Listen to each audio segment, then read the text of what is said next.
friends, welcome back. It is the same day as the end of the video that you just watched. So if you just watched the last video, which is episode 21, or I think part 21 of the tiny house build, then you're on this episode, which I'll bring you to up to date here. I've done a few things, but I'm gonna show you what we're up to next.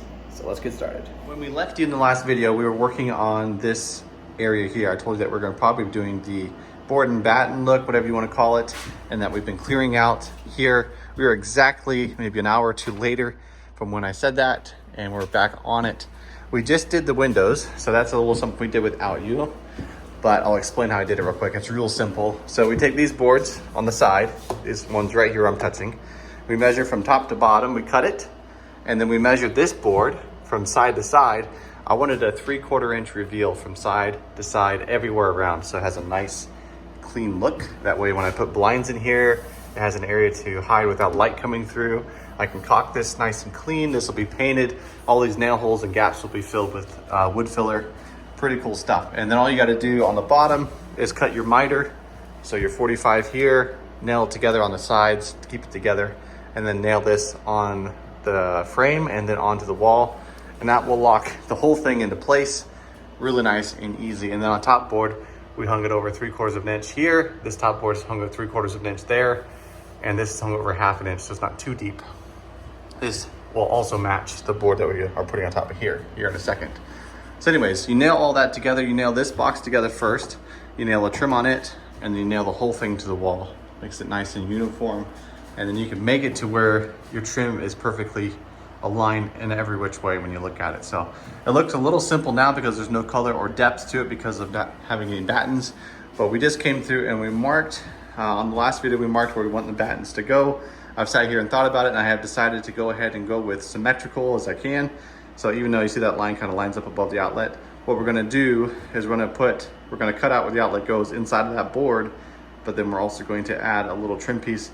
It'll make sense when we get to it. Pretty simple. Not my favorite. I wish it was just hidden in the wall, but I think this will look the best, and we can always change it later if we need to. But anyways, this chair rail is at 42 inches all the way around. We're going to nail it on the studs if we can, and then we're gonna come back through, put an 1.25 inch board on top, which we'll do here soon. But I wanted to get you kind of a head start on what we're doing here, so you're not just like, what's going on? So anyways, welcome back to the video. Let's get started nailing these on, and then we'll cut the board on the table saw off the top here, nail that on, and go from there. Now, as you can see, the top of this board, I put a center mark, so 1.75 inches is the center of 3.5 anyways. So I can make that line right up with that line that I put here. Then I can nail it off. Double check to make sure it's level, plumb. Call it. I would advise not throwing your levels around. But do that all the way down.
Okay, that is all the boards I have for that right now. So we're gonna pause on that and we're going to work on the closet, which is coming up here soon. I just wanna show this real quick though. We got that 1.25" ledge there. It looks real sharp. And we've got it caulked. I actually just kind of brushed up a little paint on there too. But anyways, that'll be coming up a little bit more. I actually did go pick up some more of it. It's just in the trailer. I haven't unloaded it yet. But I wanna get these closet rods hung up. And here's the design of the closet as we are thinking of it now. So you can see this line on the wall. This represents our 6-foot line, which is going to be our top of our shelf bracket. So this is the bracket here. This side gets screwed to the wall. This side gets a shelf screwed to the top of it. And then your hanging rod, which is that black bar right there, sits inside of that. So anyways, we're going to stick those on the studs, and so it can hold some weight. Unfortunately, studs aren't symmetrical. I mean, they are symmetrical, they're every 16 inches, but inside of the closet, they start on that side 16 on center all the way across. And so you don't get to put them perfectly in the middle like you want, unless you do backer boards, which isn't really necessary, but no one will ever notice. So anyways, I've marked where the studs are, and so I can come through and I can put the brackets on it. On this side, we're gonna stick one towards the end, as closest to the middle as possible, and the one on the end there. Over here, it's going to be long hanging section for like long dresses or long jackets or something. Go in there, and then underneath of it will be a rod from here to here, and then in between the doors here will be a cubby system. I'll build that later, but for now we're going to get the shelves hung so we can use it for hanging stuff if we want to. But anyways, another rod across the top here, and then one pretty much completely across the bottom. This rod system is, I think it's 56 inches from here to the wall, but these only come in certain lengths. And so instead of buying another one and wasting money, I'm just gonna cut that in half. So it'll be two 48-inch bars from there, one there and one there. And then there's gonna be a little bit of a gap on the end, and that'll work out great for hanging jewelry or bows or ties on the end. So we'll make that work. So that'll be nice. So anyways, no further ado, let's start screwing some of these up and get the bars hung.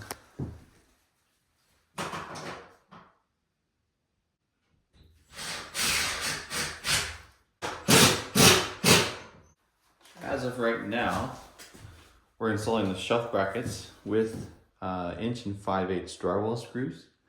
They're not probably the most favorite use of this, but they are black, which helps them blend in. They are long enough. They aren't super strong, but they are strong enough to hold if you have enough of them. So I would like to come and replace these maybe one day when I find a screw that has more of a flat head on it, not the top, but on the side that connects to the bracket.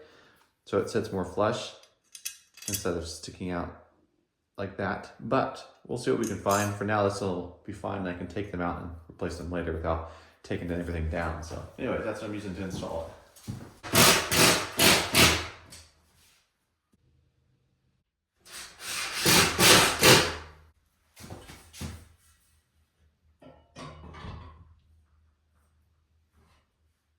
Okay, so sometimes you get into a project and you think you've got it just exactly how you want, and then you get to this point and you're like, I want to change it just a little bit. So I've got all the upper brackets hung, and we started doing the bottom row, and I was like, before I get all those hung, let's check to see how things look. So this is just like a cardigan or a jacket of mine, and I hung it on there to make sure it was going to interfere with the bottom shelf, and it doesn't. It's right at the limit though. So that's gonna be a shelf there. So you can't use a shelf if your clothes hang down, which is fine. But it would be nice to have a little more clearance, because I might have a bigger jacket, or my wife might have a skirt or something that would hang down a little bit further. And so I wanted to expand these a little bit. So if I expand them 2 inches, which is what I want, that means the top shelf has to come up 4 inches and the bottom shelf has to come up 2 inches. That'll give me 38 inches of space. I Googled it to double check to see what people normally do. And normally there's a 36 to 42 inch gap in between bars. And so 36 is too minimum. I think I would recommend at least 38. If I had a bigger closet, like a full length ceiling, I would definitely do 42 probably. But this is only a 7-foot ceiling, so I don't want to crowd the ceiling too much. But this will still be enough space from that line there is the 4 inches above that. So that will be enough space still for stuff up there. So anyways, we're gonna move all of those up 4 inches and then all of these up 2 inches. So that'll leave some holes in the wall, but obviously I know how to patch drywall because we just did it. So anyways, we'll move those up and we'll patch the holes later, but for you, it'll be really quick. So anyways, went from this to this, which is, I mean, that was pretty quick anyways, but way quick for you guys. Anyways, got all these brackets hung. They're all in the same plane as each other, which is important because you want them all to be the same so they don't look weird. Anyways, you can see how it's gonna look now. So we have to cut these pipes down. That'll be up next. Got the long dresses can go here, which usually, I mean, it's a tiny house, so she'll just have to pick her 20 favorite dresses, whatever fits there, if she has that many. And then the lower bar here, and then like I said, in the middle will be those cubbies. And so this bar will be cut to end. And then the cool thing is they got these little caps. And you can stick the caps on the bars, and so that'll dress up the ends nicely. Or you could stick a bracket on the end, which will support it as well. But I like the look of the ends not touching the walls on this one. So anyways, there is that. Looking good. So anyways, let's cut the bars and then put them on and then see what we're gonna do next.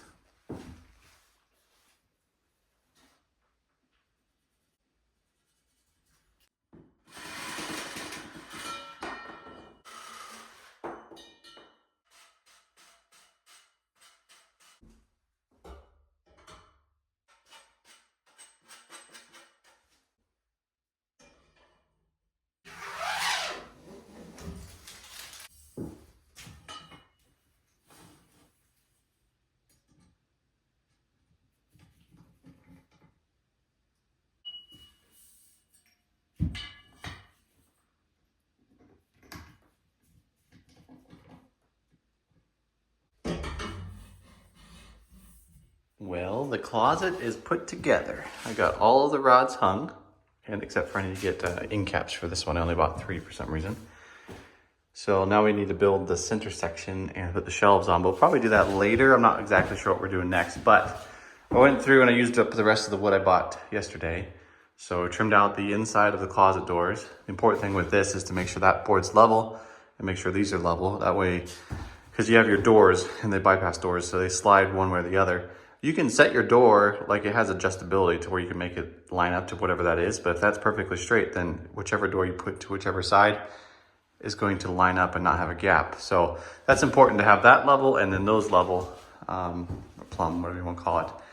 So anyways, that's that. Got those installed, so I gotta do the trim around that. I'm kind of waiting on doing that until we get the carpet in because I don't want to have to tuck the carpet underneath of all that stuff.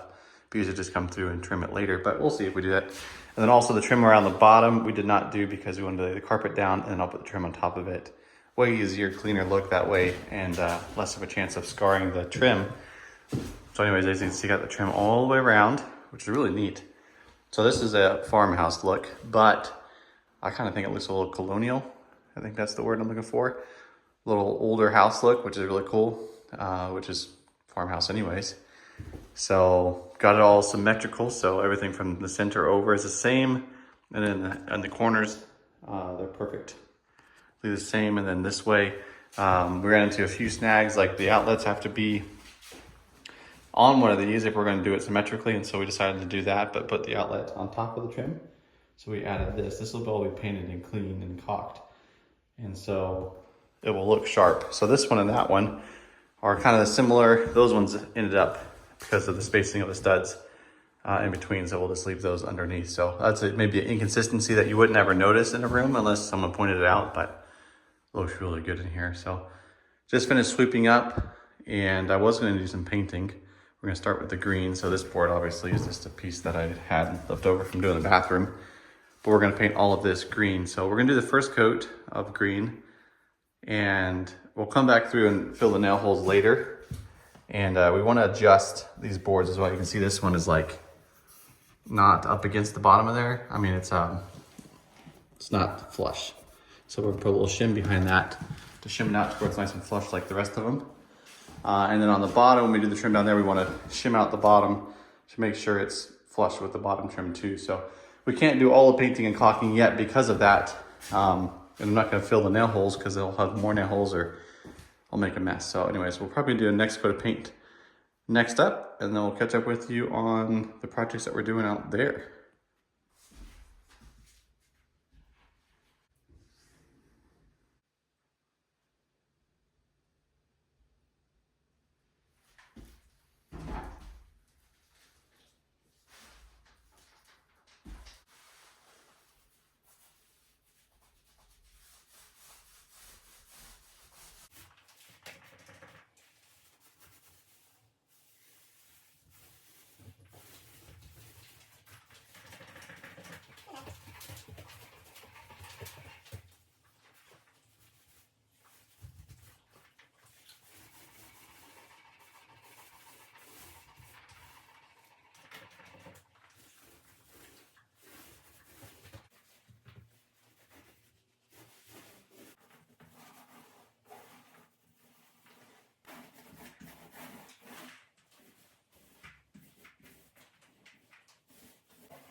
So it's almost 10 o'clock right now at night, so it's a little bit dark outside. But I wanted to kind of show you how the paint turned out. So this is the first coat. First coats always look miserable. We're gonna have to come back, of course, and we're gonna fill the nail holes and do the caulking along the top and along the gappy areas. But we're gonna do all that once we get the, we might do a second coat on it, but do the final touch-ups once we get the carpet down. We'll just have to cover the carpet and fix everything and make it look nice. So some of the areas will be a little tricky, like where the door, since we wanted a full-size closet, which I would recommend if you're getting a closet, have at least the inside measurements at least 24 inches, because you don't want to crowd your clothes. I made a closet one time at like 22 inches, and it was just too tight. It was miserable to get stuff in and out of. But anyways, I say that to say we brought the closet out as far as we could, as far as I wanted to, minimal. And then the bathroom is as smallest as it can be, but I wanted this door to be as big as it could be. I wanted at least a 32-inch door, and that's what this is. If we went with a 30-inch door, it'd just be a little bit too small. Obviously, 36 wouldn't fit. I mean, I could have made it fit, possibly because there's two studs right here. I could have gotten rid of that and put a 36 in, but then there'd be no trim on this side. And I was okay with sneaking it in here and putting just the slightest piece of trim back here. But obviously, if you had the space, you'd want a full piece of trim that would look best. But this side's full. The reason I brought that up though is because this will be fun to paint. So this will be white, but this will be white too. But down here, this will be white, that'll be green. So we'll paint the white first because painting over a darker color is a lot harder. And we're gonna come through and sand the rough edges of these as well so they look nice. Obviously this is a little funky looking, but it's about as clean as you can make it look. And the door still clears everything, so that's nice. We'll probably have a door stop on the hinges or something like that to keep it from hitting anywhere, because the girls are young enough to where they'll swing it in and out, so their doorknob might hit and cause damages on the closet doors. But anyways, looking good. So this room is on pause until I get more closet stuff and more trim and the carpet and padding.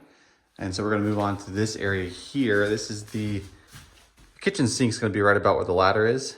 And the left of it is the range. To the right of it is the dishwasher. And then this will be all cabinets. And then right here where the drywall is, it's going to be a pantry cabinets. So the reason we're doing pantry cabinets here is for storage, of course. But if we ever do an addition off of here, the door for the addition will go through here. And so I would cut this out, put a header in, and then the master bedroom would be through there, or master bedroom here and the kids' bedroom there. That's a thing possibly down the road. But for now, tiny house is gonna be this size. And so cabinets down the bottom and then cabinets up the top until we get to the end, and there'll be open shelves and then a window. So those are some things that we got going on, but I've got to run all the wiring for the countertop here, and then for the dishwasher down below, and then maybe light switches over there, probably a 4-gang box, and then lights in here, and then the gas line needs to come all the way around here. I could go through the floor and then under, but I like to keep it clean inside. So we're gonna go through here, through this jumble of tubing, up through here, across and down and over, and then stub out where the stove is. So that's the plan there. The water lines need to do the same. They need to go up and around. Right now we need to stub out for the hot water heater first, and then go up and around There's a big jumble of pipes in there. We'll see if we can get it all fit. But that needs to come up and down and around. And then we need to do the drain for the sink and for the dishwasher, which is the same thing. So anyways, there's a lot to do right there. We got drywall this ceiling and drywall this wall, but we can't drywall anything until we get all the electrical and plumbing finished and insulated. And this above, behind the cabinets is gonna be drywall, because it's no reason to do anything expensive behind it. But everything above it and along this wall is gonna be shiplap. That's the plan anyways. It's a little more expensive than drywall, but we want one accent wall. The rest of the walls can be drywall, but this one will be shiplap. And we'll see how, we might do something out here. But right now we got a lot of green going on because we got this room and we've got this room. And so we don't need to add, the cabinets will be green too. So we'll see. It's all a work in progress. But anyways, that's that. So give you a little update there. So actually what I think I'm gonna do, since this video is kind of wrapped up, you know where we're going in this area, and you know where our video is gonna start on this area, I think I'll wrap it up on this video, and I'll get some of this stuff done and bring it back and show it to you when we have time. But let's end this video here, and then we can move on to starting a fresh video with this area here. So as always, thank you very much for watching. Thanks for watching to the end. You are a trooper. I appreciate it. Please feel free to comment below. I love seeing your comments. I know that you're watching that way. The views right now on the videos are a little bit low. I think it's because they're just not getting enough views with the thumbnail and all that stuff. I'll probably do some short videos to help with the views and try to get more people drawn in. It's all good. The people I have are faithful, so that's all I can ask for. So anyways, thanks very much for watching. I hope you enjoyed. Please like and share the video if you can, please. That'd be wonderful. That's about it. Anyways, have a good night. If it's nighttime, it's probably not nighttime where you are, but if it is, have a good night. Catch you later. God bless.